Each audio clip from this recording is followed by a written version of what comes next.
Is the champ back? Let's talk about Fierceness and his chances on Saturday in the Whitney Stakes. Hi, everyone. Matthew DeSantis here with NYRA Bets, here with the Whitney Stakes Contender Spotlight Series, and this one is on your morning line favorite, Fierceness, for trainer Todd Pletcher and owner Mike Rapoli. Now, before we get into the discussion of Fierceness and his chances on Saturday in the Whitney Stakes, I want to remind you to press that like button and subscribe on NYRA Bets YouTube today. Subscribing is entirely free of cost, just notifies you when new videos drop on the channel, whether those are race previews, full card analyses, handicapping and betting tutorials, and so much more. All right, well, listen, let's talk about Fierceness. The champ is back, as Frank Miramati said last year at Saratoga. And as Pete Aiello once said, the real Fierceness shows up. He, for some reason, elicits a lot of emotion from people, this horse. And it's because he was such a precocious horse to start out his career. He was a horse that was dazzling in debut up here at Saratoga back in 2023, won by over 11 lengths in debut and earned a huge Beyer speed figure, but then disappointed in the Champagne over a sloppy track. Didn't get off that well that day. Then goes to the Breeders' Cup Juvenile with only 2 career starts at 16-1 and wins and just blows out the field by over 6 lengths. And it was at that point that the hype train really started. But then the disappointment started too. Finished third in the Holy Bull off the bench. Came back to blow out the Florida Derby by over 13 lengths. Then went to the Kentucky Derby and finished 15th. Then came up here to Saratoga and really started to find his groove. And it is really the last 5 races of this horse's career since last summer where you have seen the maturation, both physically and mentally, with Fierceness. He comes up here, he wins the Jim Dandy, wins the Travers, goes to Del Mar, and runs the best race, I would argue, that entire day by finishing second in the Breeders' Cup Classic while sitting just off of the insane fractions set by Dermot Sotogake, going 44 and change, 109 and change to the half and 6 furlong mark. Then comes back after a long layoff and wins the Ali Sheba. Not only wins the Ali Sheba, sets the track record at Churchill Downs, going 1 mile and a 16th. Not some funky distance like 7.5 furlongs where they've run like 8 races. No, 1 mile and a 16th at Churchill Downs. They've been doing that for a long time at Churchill Downs. Set the track record. Comes up here to the Met Mile, draws inside. Hated that draw right away. He's a horse, as I'll get to in a second, does not like that inside position. Track wasn't great. Wilson Chutes, not his ideal configuration. Finishes second to Raging Torrent, still runs a 102 Beyer. Bottom line, this horse is a monster. This is a really great horse. And early in his career, you could make a case for on again, off again, right? He would run a big race, he'd run a clunker. He'd run a big race, he'd run a clunker. Well, now he's just run 5 huge races in a row and going 1 mile and 1/8, 1 mile and a quarter, 1 mile and a 16th, and a mile. And so he's run well. The biggest thing with Fierceness, if there's one quirk that he still has, it is that he does appear to be like being outside of horses. Okay, that is very important for him to draw outside. Remember last year's Travers? He drew the far outside post that day. He drew the outside post in Jim Dandy too, but it was more pronounced in the Travers. John Velazquez floated him wide going into that first turn. And I was a horse, I wasn't sure a City of Light wanted to get 1 mile and a quarter that day. And so it was interesting for me to see the tactics of John Velazquez, to give up ground going into that first turn, not be interested in saving ground.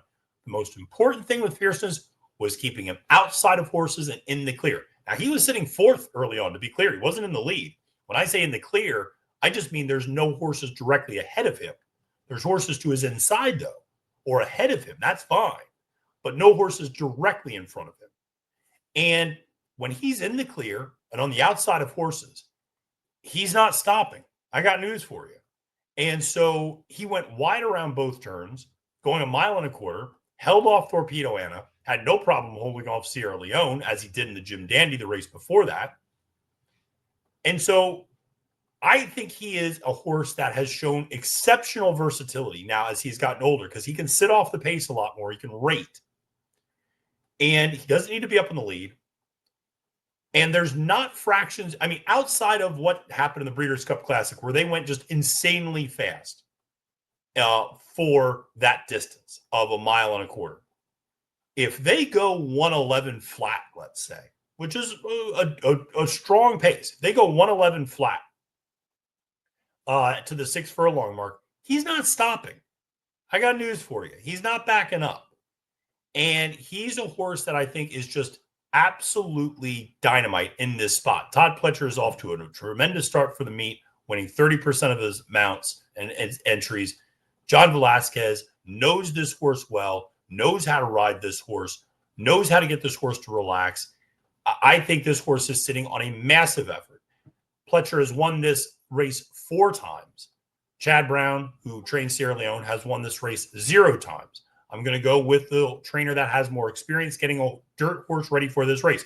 Listen, if they're running the Sword Dancer, if they're running on the turf, I'm going with Chad every single day and twice on Sunday. But they're not running on the turf. They're running on the dirt. And when they're running on the dirt, I'm putting my money with Todd Pletcher and Mike Rapoli and John Velazquez. Fierceness can let a horse like Contrary Thinking go out. Here's the thing. Chad has entered a rabbit in this race for Sierra Leone in the form of Contrary Thinking. Problem is, Contrary Thinking draws to the inside of Fierceness. So does Mama's Gold. So does Skippy Longstocking. Nobody with speed is the outside of Fierceness. So what is Johnny going to do? He's going to play the break.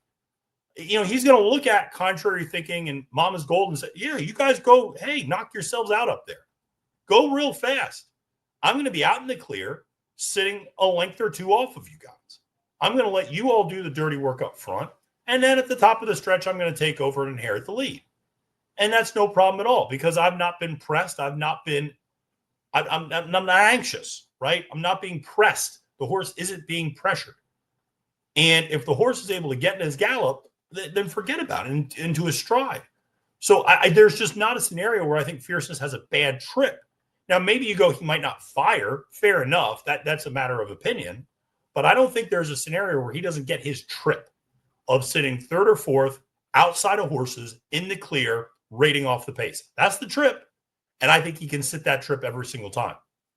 So I think he looks very tough. He's your morning line favorite. It's always difficult to bet a favorite in a big race like this. It's such an evenly matched race with Fierceness, White Abarrio, Sierra Leone, not to mention Highland Falls and Post Time and some other very nice horses in this race, Skippy Longstocking. So I think it is interesting for me to see a horse like Fierceness here. This is a horse that I've done a little bit of a 180 on over the last year. I was never the biggest fan of Fierceness. His inconsistency always bothered me, but he really seemed to have turned the corner. He loves Saratoga. He loves this track. I just think you factor all those things together, he looks very tough to get around on Saturday for the Whitney. And it's going to be a lot of fun to watch, though, folks, because he puts on a show. And here's the thing. If he wins, get ready for some sound bites. Because if he wins, I know one thing's for sure. I want to be in that winner's circle. Yeah, I want to take a picture of Fierceness, but I want to get some quotes from Mike Rapoli. That's going to be the best part of the whole race, potentially, is what happens after the fact. And guess what? Even if he loses, Mike Rapoli's going to give you some quotes. So it's going to be a lot of fun. He's a really good horse. I just, again, I hate taking a favorite in this type of a race, but he is the least trip-dependent horse, I think, in some ways. And that doesn't mean that if he sits all the way in the back, no, he's not going to win his race. What I mean is that he's not trip-dependent, is that he's going to give himself the opportunity for a good trip. Some horses just put themselves in a spot for a good trip every time. And I hear handicappers always go, that horse always gets a good trip. There's a reason for it. The horse has the ability and the running tactics to get a good trip every time. It's not luck. It's not luck that Fierceness gets a good trip. Outside post position, good early speed, can rate off the pace. I think it sets up for him because I think Contrary Thinking and Mama's Gold are going to go. And I think Skippy is going to sit on that rail in the pocket trip. And I think Fierceness is just outside of that. And then I think everything else just kind of falls behind that. Now, listen, if he blows the brake and everything, then sure, the complexion of the race changes. But those are the chances you have to take with any horse in any race. Listen, hope you enjoyed this preview of Fierceness in the Whitney Stakes. Make sure to play all the Whitney Day card on NYRA Bets and every card on NYRA Bets. Appreciate everybody tuning in. My name is Matthew DeSantis. Wish you a great and prosperous day at the races. And reminding you, friends, it's now post time.